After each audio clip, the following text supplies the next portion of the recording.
and accepts a fish head as a compromise. An altar is set up, but Yosuke starts craving the fish head, blaming the craving on when they transformed into dinosaurs, and we see how they terrorize Fujimiya. Yosuke warns that it can be dangerous to be transformed for too long, as he pulls up his memory of when he was transformed as the Blaze Dragon. He became trapped in the dragon's thought pattern for a month and unable to transform back, but eventually, the elf found him after following a rumor about his location and fights him. They have an epic battle, but ultimately, the elf managed to overpower him and mentally connect with his mind and helps him revert back to his human form. Afterward, a noble accompanied by an army of soldiers who wanted to deal with the dragon arises. The elf recognizes him as the head of the Rig-Falgen family, to whom she owes money. It's also revealed that the elf is a princess, shocking both Takafumi and Fujimiya. The memory continues as Rig-Falgen demands Yosuke and provokes the elf, prompting her to draw her weapon,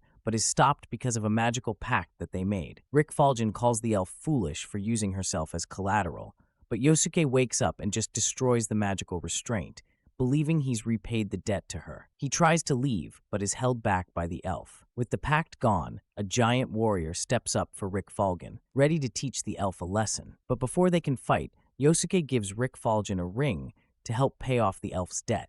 Seeing him give away another ring makes the elf rage, causing her to shake the ground as she powers up. The ground starts to crumble, and Yosuke grabs onto the elf as the ground below them falls, revealing a swamp. Rig-Falgen is distraught over the ring stuck on his finger and just orders his men to retreat. We learn that the reason the elf fell into debt was so she could buy back the ring he had given her. Seeing they are covered in mud, they head to a nearby hot spring to get cleaned up. Later that day, we see Fujimi's friend Sawa arrive at the apartment complex, and she is approached by Chiaki. She is creeped out by him